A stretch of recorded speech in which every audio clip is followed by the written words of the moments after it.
레위기 23장 5절부터 8절까지 말씀입니다. 제목 같이 읽겠습니다. 예수님이 완성하신 유월절과 무교절. 예수님이 완성하신 유월절과 무교절이라는 제목으로 말씀 전하도록 하겠습니다. 총 8대 절기라고 말씀을 드렸고 첫 번째 절기가 뭐라고 말씀드렸나요? 첫 번째가 뭡니까? 안식일입니다. 1번부터 모르시면 안 돼요. 안식일 말씀을 드렸고 오늘은 두 번째 절기와 세 번째 절기를 말씀을 드릴 것인데 두 번째 절기는 유월절이고 세 번째 절기는 무교절입니다. 레위기 23장 5절과 6절을 읽겠습니다. 저녁은 여호와의 유월절이요 이달 15째 날은 여호와의 무교절이니 이래 동안 너희는 무교병을 먹을 것이요. 네, 첫째 달 열 나흘날은 이스라엘 달력으로 1월 14일입니다. 음력이죠. 음력 1월 14일이에요. 그리고 무교절은 음력 1월 15일부터 7일 동안이 이제 진행이 됩니다.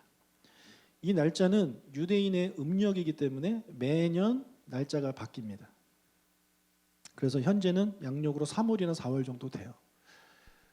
크리스마스는 날짜가 바뀌지 않는데 부활주일은 왜 매번 바뀌는가?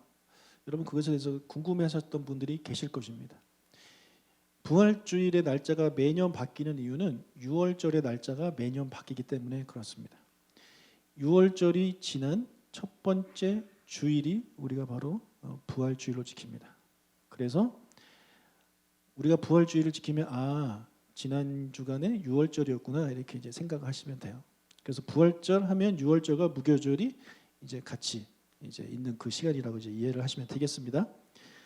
무교절은 7일 동안 진행이 되는데 첫째 날과 둘째 날은 이제 성회로 모이라고 말을 하고 있거든요. 7절과 8절 읽겠습니다.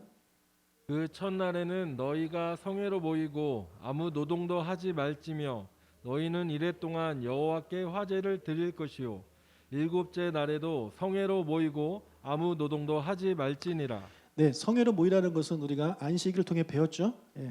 안식일은 성회로 모이는 날이고 아무 일도 하지 말라고 했어요. 왜 아무 일도 하지 말라고 하셨냐면 성회로 모이라고. 마찬가지입니다. 그래서 이 무교절의 첫째 날과 마지막 날은요. 성회로 모이고 아무 일도 하지 말래요. 즉 이 말은 첫 번째 날과 일곱째 날이 무슨 날이다? 안식일이라는 것입니다. 그래서 무교절을 우리에게 이스라엘 백성에게 지키라고 하신 이유도 성회로 모일 수 있도록 그런 시간들을 주신 거예요. 자, 그런데 성경을 좀 읽어보시거나 좀 성경을 좀 연구를 해보신 분이라면 이 날짜가 헷갈리는 것을 아마 보셨을 것입니다. 출애굽기 12장 18절을 읽겠습니다. 첫째 달 그 달 열 나흔날 저녁부터 21일 저녁까지 너희는 무교병을 먹을 것이요. 네, 출애굽기 12장에도 이 무교절에 대한 내용이 나오는데 여기에는 날짜가 며칠부터래요? 그 달 첫째 달 1월 14일부터래요. 여러분 제가 아까 무교절이 며칠부터라고 말씀드렸습니까? 15일부터였고 그럼 14일은 어떤 날이라고 그랬죠? 유월절입니다. 한번 비교를 해볼게요. 레위기 23장 5절에서 첫째 달 열 나흘날 저녁 1월 14일 저녁이 유월절이에요. 그런데 출애굽기 12장 18에서는 1월 14일 저녁부터 무교절이에요. 이거 좀 헷갈리시죠? 어떻게 된 거지? 성경이 좀 틀렸나? 이렇게 생각하실 수가 있는데 제가 좀 설명을 드리도록 하겠습니다. 여러분 우리나라는 절기가 보통 이제 24시간입니다. 예를 들어 3일절이라고 생각을 하면 3일절이 뭐 낮 12시부터 오후 3시까지 이렇게 되나요? 아니면 24시간 동안 3일절입니까? 24시간이죠. 근데 유월절은 그렇지가 않아요. 유월절은 몇 시간만 유월절이에요. 그리고 이스라엘 백성들은 하루를 저녁부터 시작해요. 우리는 0시부터 시작해서 24시가 하루인데 걔네들은 해 질 때부터가 하루 시작되는 거야. 그래서 자 14일 저녁부터 시작해서 15일 그 해지기 전까지 우리가 보기에는 이틀에 걸쳐 있는데 이스라엘 보기에는 그냥 하루예요. 그래서 우리가 되게 헷갈려요. 이스라엘 사람들은 헷갈리지 않지만 우리는 엄청 헷갈려요. 그래서 성경을 우리 이방인들이 읽을 때 이런 날짜가 특히 이제 헷갈리게 되어 있습니다. 그럼 유월절은 언제가 유월절이냐? 6월절날 이제 유월절 만찬을 하거든요. 유월절 만찬을 이제 세데르라고 부르는데 이 세데르가 무슨 뜻이냐면 순서라는 뜻입니다. 순서. 그래서 유월절 만찬을 먹을 때 순서가 있다라는 것입니다. 우리도 제사를 드릴 때 나름 순서가 있죠. 여러분 제사 순서 혹시 다 외우시는 분 계십니까? 저는 뭐 이렇게 어릴 때 이렇게 봤는데 순서를 모르겠더라고요. 근데 순서가 다 있는 것 같아요. 제사도 유월절 만찬도 순서가 있어요. 그 순서에 맞게 이제 진행을 해야 되는데 그 순서는 크게 중요한 것이 아니니까 제가 그냥 뭐 하는지만 말씀드릴게요. 첫 번째는 포도주를 마십니다. 포도주 잔에다가 포도주를 따라가지고 포도주를 마시는데 포도주를 마시는 이유가 우리에게 포도주를 주심을 감사하는 마음으로 마시는 거예요. 두 번째가 이제 손을 씻어요. 그리고 세 번째는 채소를 먹습니다. 채소를 먹는 이유는 땅에 이제 난 것들에 대해서 그 음식에 대해서 감사하는 마음으로 채소를 이제 잼에 찍어 먹어요. 그리고 포도주 두 번째 잔을 또 마십니다. 그리고 다시 손을 씻어요. 이제 양고기를 먹는데 양고기를 무교병과 쓴나물과 같이 먹습니다. 우리가 고기 먹을 때 이렇게 쌈 싸 먹고 이렇게 하듯이 그렇게 먹는 거예요. 자, 여기부터 무교병을 먹는 이 시간부터 무교절이 시작됩니다. 아직 유월절은 끝나지 않았어요. 예? 자, 유월절이 시작했어요. 어느 정도 가면 이제 무교병을 먹는 시간이 오죠. 그때부터 무교절하고 유월절은 같이 가는 겁니다. 자, 그러다가 언제 유월절이 끝나냐면 모든 만찬이 다 끝나고 찬송을 부르게 되는데 그 찬송이 부르면 유월절이 끝입니다. 그러면 이제 무교절만 남게 되는 거예요. 그래서 유월절과 무교절은 중간에 겹치는 시간이 있다고 이해를 하시면 되겠습니다. 예수님께서 제자들과 함께 유월절 만찬을 하시죠. 떡을 떼시고 포도주를 나누시고 그다음에 또 발도 씻어주시는 일을 다 하신 다음에 이제 겟세마니 동산으로 가시는데 그냥 가십니까? 아니면은 찬송을 부르며 간다고 써 있습니까? 예, 찬송을 부르며 갔다고 써 있어요. 그 찬송을 부르면 유월절이 끝나는 겁니다. 이제 무교절만 남은 거예요. 이렇게 우리가 이해를 하셔야 돼요. 자, 그래서 이것이 우리가 이제 헷갈리는 거예요. 네, 저도 헷갈려가지고 좀 연구를 좀 했습니다. 연구를 해서 여러분에게 제가 좀 쉽게 알려드리니까 고맙죠. 네. 안 고맙습니까? 네. 얼마나 고마워요. 저도 이런 얘기 옛날에 못 들어봤거든요.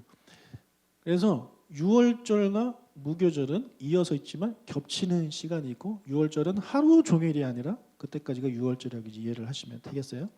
그래서 유월절과 무교절이 이렇게 이어서 있고 또는 겹치는 시간도 있기 때문에 나중에 유대인들은 점점 무교절과 유월절을 그냥 통칭해서 쓰기도 합니다. 어떤 때 그냥 무교절이라고만 불러요. 유월절인데도. 그리고 그 무교절 기간도 그냥 유월절 이렇게 막 설명을 하기도 합니다. 누가복음 22장 1절에 보니까 유월절이라 하는 무교절이 다가온다 이런 표현이 있어요. 무교절이면 무교절이고 유월절이면 유월절이지 유월절이라 하는 무교절은 또 뭐냐? 이제 그렇게 궁금하셨을 텐데 이제 이게 이해가 되십니까? 예, 이해가 되실 겁니다. 또 22장 7절에 보면 또 이런 말이 있어요. 유월절 양을 잡을 무교절 날이 이르렀다. 아니 무교절이면 무교절 양을 잡아야지 왜 무교절날 유월절 양을 잡냐?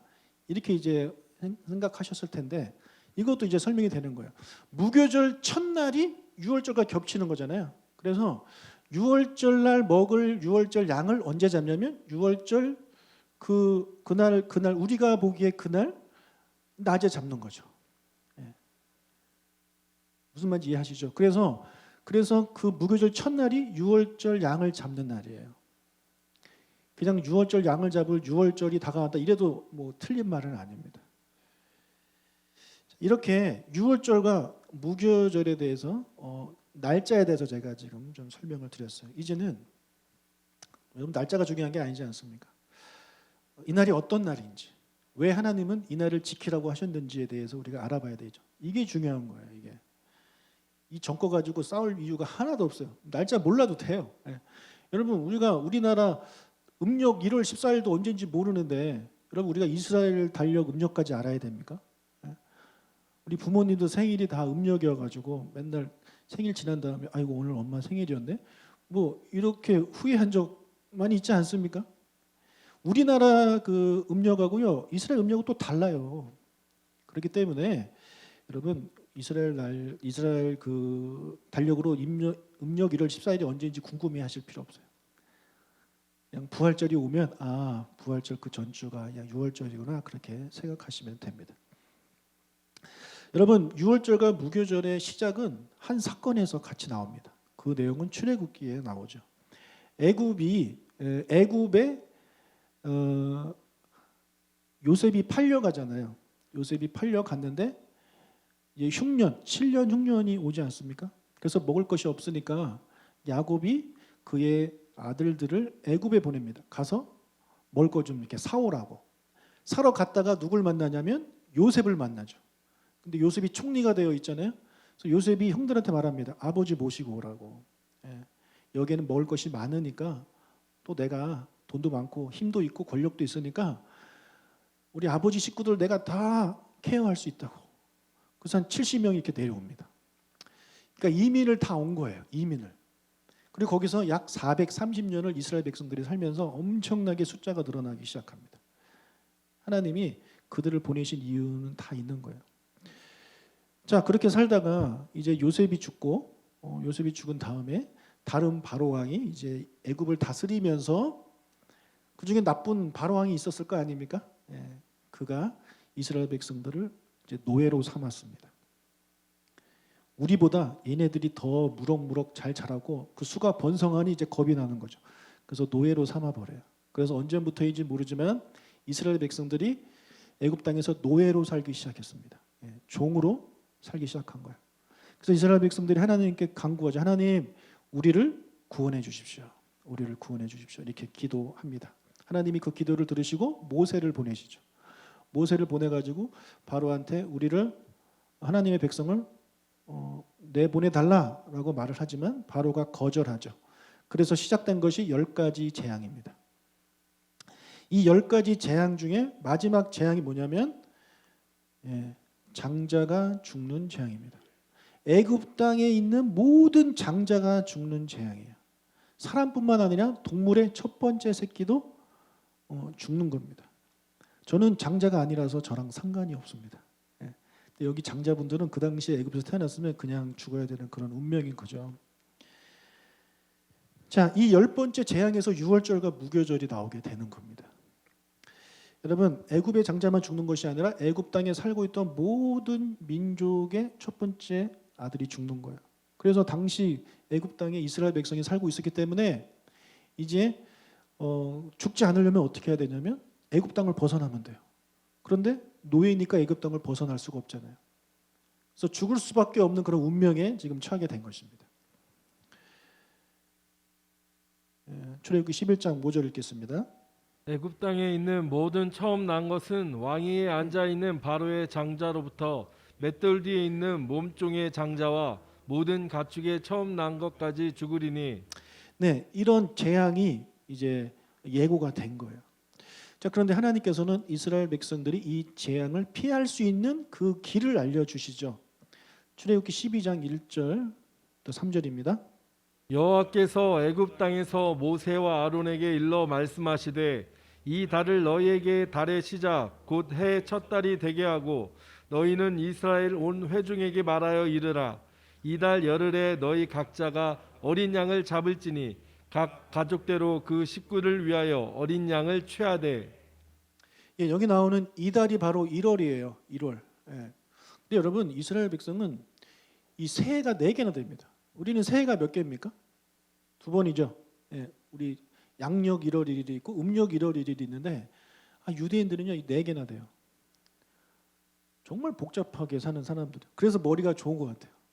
그래서 원래 이 달이 첫째 달이 아닌데 하나님이 그들을 애굽에서 내보내시면서 이 달을 새해로 해라. 그래서 또 하나의 새해가 지금 생긴 거예요. 그래서 1월 14일에 양을 잡으래요. 어린 양을 잡으래요. 이것이 6월절 어린 양입니다. 자, 4절부터 6절 읽겠습니다. 그 어린 양에 대하여 식구가 너무 적으면 그 집의 이웃과 함께 사람 수를 따라서 하나를 잡고 각 사람이 먹을 수 있는 분량에 따라서 너희 어린 양을 계산할 것이며 예. 너희 어린 양은 흠없고 1년 된 수컷으로 하되 양이나 염소 중에서 취하고 이달 열날까지 간직하였다가 해질 때에 이스라엘 회중이 그 양을 잡고 네, 흠 없는 1년 된 어린 양을 잡아야 돼요. 근데 어린 양이 없으면 이 염소라도 잡으라는 거예요. 그래서 그것을 잘 간직했다가 1월 14일 날 잡는 겁니다. 예, 죽이는 거예요. 자, 그러면 죽이면 이제 피가 나오겠죠. 그 피를 가지고 현관 밖에서 보이게 현관 문설주와 임방에 바르라 이렇게 말씀하십니다. 7절. 그 피를 양을 먹을 집 좌우 문설주와 임방에 바르고 예, 이 피를 밖에 바르게 하신 이유는 뭐냐면 여러분 우리가 이제 성소에 대해서 배울 때 피가 어떤 역할을 한다고 배웠습니까? 피는 성소를 깨끗하게 청소하는 거예요. 예, 그런 역할을 하는 거예요. 하나님이 보시기에 거룩하게 하는 거예요. 그래서 바깥의 입구에다가 이것을 바른다는 얘기는 이 집은 거룩한 집이라는 표시입니다. 예, 거룩한 하나님의 백성이 살고 있는 집이니까 이 집 건드리지 말라는 거예요. 예, 그래서 밖에다 그걸 이제 표시를 딱 해놓죠. 그래서 우리 요즘은 이거를 비슷하게 해서 어떻게 합니까? 교회 앞에다가 교패 붙여놓죠. 예, 뭐 그런 의미는 아니겠지만 아무튼 그런 느낌인 거예요. 밖에서 보면 아, 이 집 교회 다니는 사람이구나 알잖아요. 그렇게 이제 1월 14일 밤에 하나님이 천사를 보내서 그 천사가 애굽의 장자들을 다 죽일 때 그 사인을 보고 그럼 내가 넘어가겠다 그 말씀을 하고 있는 겁니다. 12절. 내가 그 밤에 애굽 땅에 두루 다니며 사람이나 짐승을 막론하고 애굽 땅에 있는 모든 처음 난 것을 다 치고 애굽의 모든 신을 내가 심판하리라. 나는 여호와라. 내가 애굽 땅을 칠 때에 그 피가 너희가 사는 집에 있어서 너희를 위하여 표적이 될지라. 내가 피를 볼 때 너희를 넘어가리니 재앙이 너희에게 내려 멸하지 아니하리라. 네. 그 피를 보면 아, 이 집이 하나님의 백성의 집이구나 알고 넘어가겠다. 그래서 나오는 한자가 유월이에요. 그래서 유월절이라고 우리가 이렇게 부르게 되는 것입니다. 자, 이것이 유월절의 기원이에요. 그럼 유월절은 뭐냐? 우리에게 어떤 이스라엘 백성한테 어떤 날이냐?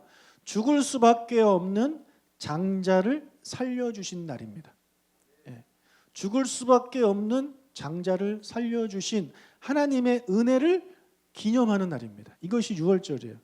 그래서 유월절을 지키면서 유월절 그 양을 먹으면서 아, 이 양의 피 때문에 우리의 조상의 첫째 아들들이 다 살았다. 하나님의 은혜다. 그것을 기억하라고 이제 유월절을 만드신 겁니다.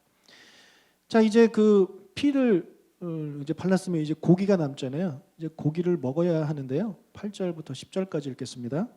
그 밤에 그 고기를 불에 구워 무교병과 쓴 나물과 어울러 먹되 날것으로나 물에 삶아서 먹지 말고 머리와 다리와 내장을 다 불에 구워 먹고 아침까지 남겨두지 말며 아침까지 남은 것은 곧 불사르라. 네, 그 고기를 먹을 때 무교병과 쓴 나물을 아울러 먹으래요. 자, 그리고 11절. 너희는 그것을 이렇게 먹을지니 허리에 띠를 띠고 발에 신을 신고 손에 지팡이를 잡고 급히 먹으라. 이것이 여호와의 유월절이니라. 자, 고기를 준비하고 뭐 이런저런 요리를 준비한 다음에 편하게 앉아가지고 여러분 유대인들이 보통 어떻게 드시는지 아십니까? 식사할 때 그냥 누워서 먹어요. 누워가지고. 예. 그래서 여러분 최후의 만찬 보면 그거 완전 잘못된 그림이에요. 의자 테이블에 앉아서 먹는 게 아니라 이렇게 삐딱하게 누워가지고 먹는 거예요. 그래서 그 예수님 이렇게 품에 누워 있는 사람이 요한입니다. 얼마나 애교가 많은지 강아지처럼 막 그랬던 사람이 요한인데 또 그렇게 먹어야 되는데 그렇게 먹지 말래요. 어떻게 먹냐면 허리에 띠를 띠고 발에 신발을 신고 손에 지팡이를 잡고 그것도 급히 먹으래요. 막 허겁지겁. 예. 왜 이렇게 불편하게 먹으라고 하셨을까요? 왜 이렇게 빨리 먹으라고 하셨을까요? 체하면 어떡합니까? 이렇게 하신 이유는요, 두 가지를 의미합니다. 하나는 뭐냐면 종들이 이렇게 먹어요. 종들한테는요, 이 밥 먹는 시간도 사치예요. 빨리 먹고 빨리 일해야 돼요. 그래서 주인들이 그렇게 종들한테 이제 밥을 먹게 하는 겁니다. 빨리빨리 먹어, 빨리빨리 먹어. 일하다가 뭐 이렇게 내려놓고 뭐 신발 벗고 편히 먹는 게 아니라 막 급히 먹는 거예요. 그래서 그것을 먹으면서 이렇게 먹으면서 무엇을 떠오르게 하는 거냐면 우리는 애굽에 있을 때 종이었다라는 것을 깨닫게 하는 겁니다. 우리는 종이었다. 그리고 또 하나 빨리 먹으라고 하신 이유는 뭐냐면 이제 내가 너희들을 애굽에서 내보낼 것인데 바로가 허락을 할 것인데 바로 이놈이 언제 마음이 바뀔지 모르니 빨리 먹고 빨리 가라는 거야. 빨리 출발하라는 거야. 여러분 바로가 진짜로 중간에 마음을 바꿨잖아요. 그래서 중간에 이제 그 군사를 보내지 않습니까? 근데 그때 이스라엘 백성들이 어디가 있었습니까? 홍해에 있었죠. 여러분 만약에 이스라엘 백성들이 천천히 먹고 우리 해방됐네 한잔 하고 가지 막 이래가지고 막 먹다가 늦잠 자고 이렇게 갔으면 홍해까지 못 가요. 홍해까지 가야 되는 거예요. 홍해까지 가야 하나님의 그 다음 계획이 딱 진행이 되는 거죠. 그래서 하나님은 빨리 먹고 빨리 가라는 거예요.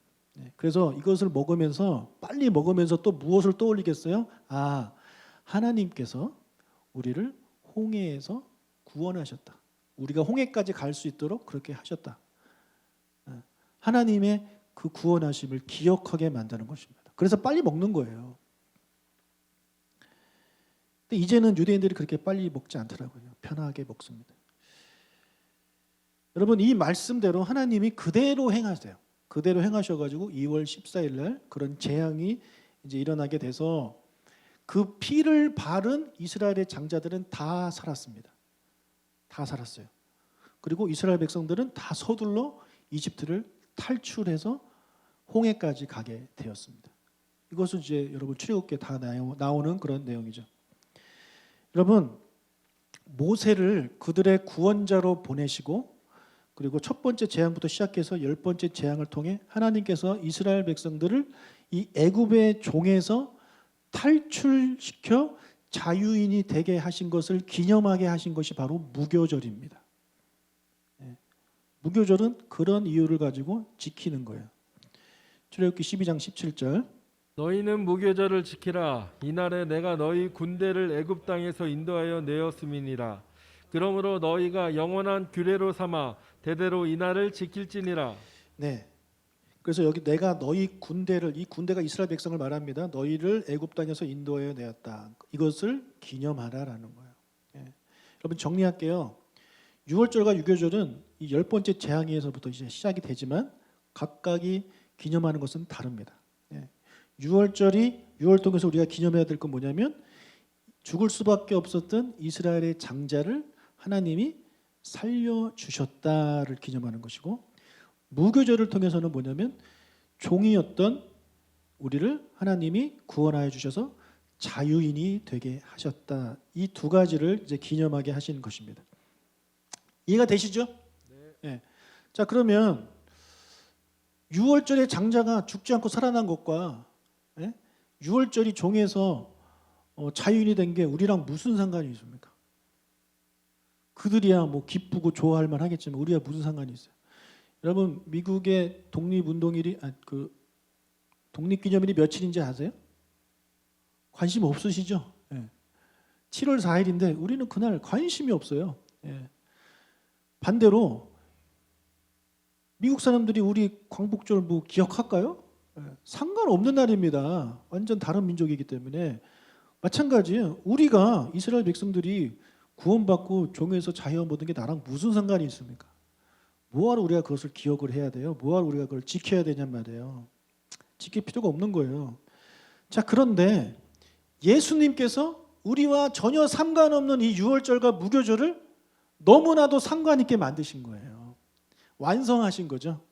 이스라엘만의 6월절과 무교절을 온 인류의 6월절과 무교절로 완성을 하신 분이 바로 예수님이십니다.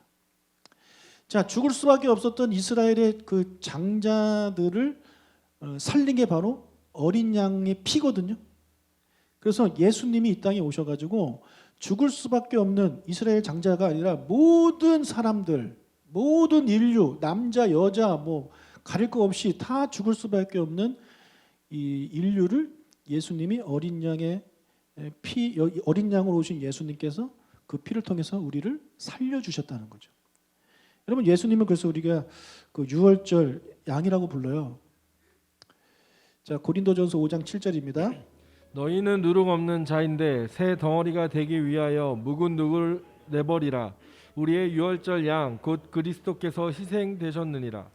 네, 여러분, 우리의 유월절 양 곧 그리스도께서 희생되었다. 여러분, 예수님께서 죽으신 날짜가 있잖아요.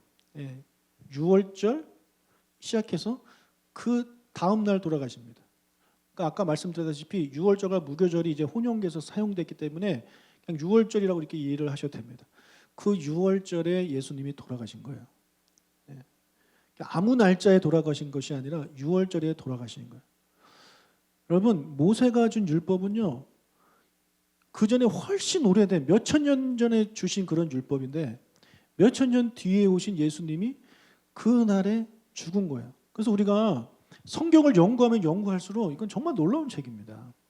만약에 이것을 한 명이 썼다면 뭐 가능해요. 한 명이 썼다면 얼마든지 이런 이야기를 만들어갈 수 있잖아요. 그런데 성경은 한 명이 쓴 게 아니에요. 수십 명이 썼어요. 그것도 수천 년에 걸쳐가지고. 근데 그것이 예수 그리스도로 다 연결이 되는 겁니다. 그래서 성경을 읽고 연구하면 할수록 하나님은 정말 살아계시구나를 깨달을 수밖에 없어요. 그럼 믿음이 없어서 지금 고민되시는 분 계십니까? 성경을 더 읽어보십시오. 예, 성경을 알면 알수록 하나님은 정말 살아계시는구나. 예수님은 정말 실제 하셨던 분이구나를 깨닫게 되는 것입니다. 자, 이렇게 예수님께서는요, 유대인만의 유월절을 온 인류의 유월절로 만드셨어요. 자, 그러나 모든 사람이 다 살아나는 건 아니에요. 아까도 말씀드렸다시피 양을 잡아서 어떻게 해야 돼요? 발라야 돼요. 문에 발라야 돼요. 문을 안 바르면 그 사람은 절대 구원받지 못했습니다. 마찬가지예요. 예수께서 이 땅에 오셔가지고 유월절 양으로 오셔서 피를 흘려주셨지만 예수 그리스도를 나의 구주로 영접하지 않는 사람은, 믿지 않는 사람은요, 그 피가 그거와 아무 상관이 없기 때문에 그는 구원받지 못하는 거예요. 여러분, 예수 그리스도의 그 유월절 양의 피를 여러분의 현관문에 다 바르신 분들이죠. 예. 그렇기 때문에 여러분은 다 구원받은 하나님의 백성이 된 거예요.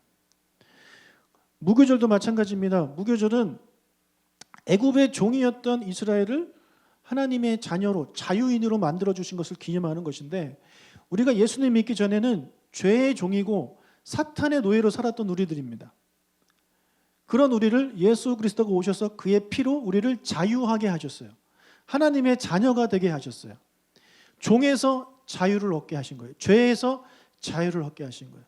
죽음에서 자유를 얻게 하신 거예요. 그것을 기념하는 것이 바로 무교절이 되는 것입니다. 그래서 이제는 이 유월절과 무교절이 이스라엘의 유월절과 무교절로 끝나는 것이 아니라 예수님이 완성하신 유월절과 무교절은 우리의 유월절과 무교절이 되는 것입니다. 할렐루야. 예. 자, 그렇다면 우리가 그러면 이 유월절과 무교절을 또 날짜를 딱 정해가지고 지켜야 되느냐, 이런 생각도 우리가 할 수가 있을 텐데, 지난주에 제가 말씀드렸을 때 율법을 예수님이 완성하심으로 그 율법이 그 단순하게 보인 것 같지만, 하나님 사랑, 이웃 사랑으로 단순해진 것 같지만 오히려 행동을 지켜야 될 게 더 훨씬 많아졌다고 제가 말씀을 드렸죠. 네, 이렇게 그 범위가 확장됐습니다. 마찬가지예요. 유월절과 무교절도 마찬가지예요. 이스라엘 백성들은 1년에 일주일만 이런 것들을 지내면서 하나님의 은혜를 기억하고 기념하는 그런 시간들을 갖는데, 우리는 그렇지 않아요. 우리가 예수 그리스도의 죽음, 그 죽음으로 인해서 내가 구원받고 죽어야 되는 내가 살아나고 새 생명을 얻게 되고 하나님의 자녀가 된 것을 우리가 날마다 찬양하고 날마다 기억하고 감사하면 우리의 삶이 매일매일이 무교절과 유월절이 되는 것입니다. 할렐루야. 예. 그래서 우리가 일주일에 이제 우리 주일날 예배 오늘 이렇게 드리는데, 우리가 오늘도 여러분 구원해 주신 은혜에 감사하지 않습니까? 그 오늘이 유월절이 되는 거예요. 예.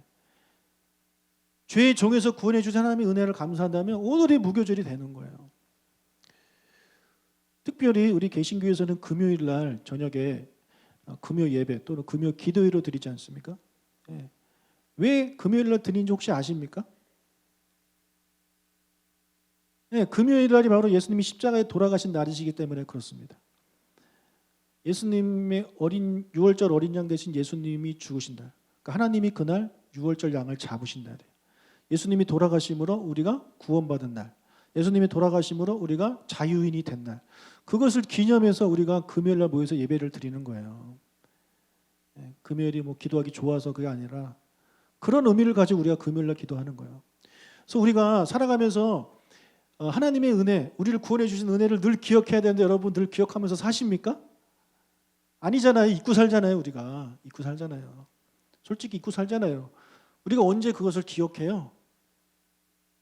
예배 드릴 때 기억합니다. 예배 드릴 때. 예. 예배 드릴 때는 그것을 기억할 수밖에 없죠. 왜냐하면 우리 찬양의 가사가 그런 내용을 계속 얘기하고 있는데 설마 이분 그걸 따라 부르면서 예수님의 그 은혜에 감사하는 그런 마음이 조금도 안 생길 수가 있겠습니까? 만약에 안 생긴다면 여러분 잘못 예배 드리는 거예요. 예배 드릴 때 하나님의 은혜가 늘 생각해야 돼요. 어떤 은혜? 나를 구원해 주신, 나를 살려 주신, 나를 자유인이 되게 해 주신 하나님의 은혜를 늘 기억해야 되는 거예요. 그래서 우리는 예배를 드리다 보면 그것들이 이제 생기지 않습니까? 그래서 우리가 주일날, 또 금요일날, 또 수요일날, 아니면 또 평일에 여러분이 개인적으로 말씀 읽고 찬양 드리면서 기도하면서 하나님의 은혜를 늘 기억하면 그때가 바로 유월절과 무교절이 되는 것입니다. 그래서 우리는 일주일에 1년에 일주일 딱 정해놓고 하나님을 기억하는 것이 아니라 매일매일 우리는 그런 것을 기억해야 되는 것입니다. 할렐루야. 그래서 우리가 특별히 무교절과 유월절을 지키지 않아요. 매일매일이 그런 날이에요. 그리고 금요일마다 드리는 그날이 또 그것을 기념하는 날이고, 만약에 1년에 한 번 그것을 기념한다? 우리 부활절날 그것을 특별히 또 기념을 하죠.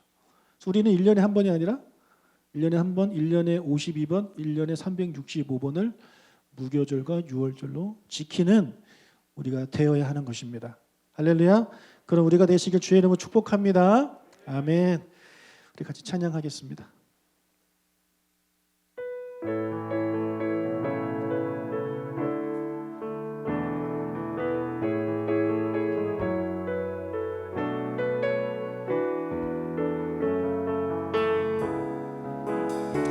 일어나서 찬양하겠습니다. 6월절 어린 양의 피로 나의 삶의 문이 열렸네. 6월절 어린 양의 피로 나의 삶의 문이 열렸네. 저 어둠의 권세는 이미 없네. 주 보혈의 능력으로 날 정죄할 때도 난 외롭게 설 수 있네. 난 더 이상 정죄함 없네. 난 주 보혈 아래 있네. 난 주 보혈 아래 있네. 그 피로 내 죄 사했네. 하나님의 긍휼 날 거룩해 하시었네. 난 주 보혈 아래 있네. 난 원수의 어떠한 공격에도 더 이상 넘어지지 않네. 난 주 보혈 아래 있네. 난 주 보혈 아래 있네. 난 주 보혈 아래 있네. 그 피로 내 죄 사했네. 하나님의 눈을 날 거룩해 하시었네. 난 주 보혈 아래 있네. 난 원수의 어떠한 공격에도 더 이상 넘어지지 않네. 난 주 보혈 6월절 어린 양 대신 예수님을 생각하면서 다시 한번 난 주 보혈, 난 주 보혈 아래 있네. 예수님의 피로 그 피로 내 죄 사했네. 하나님의 긍휼 날 거룩 난 주보혈 아래 있네. 난 원수의 어떠한 공격에도 더 이상 넘어지지 않네. 난 주보혈 아래 있네. 난 주보혈 아래 있네. 다시 한번 난 주보혈, 난 주보혈 아래 있네. 우리를 죄에서 자유케 하신 그 주님을 찬양합니다. 할렐루야. 기도하겠습니다.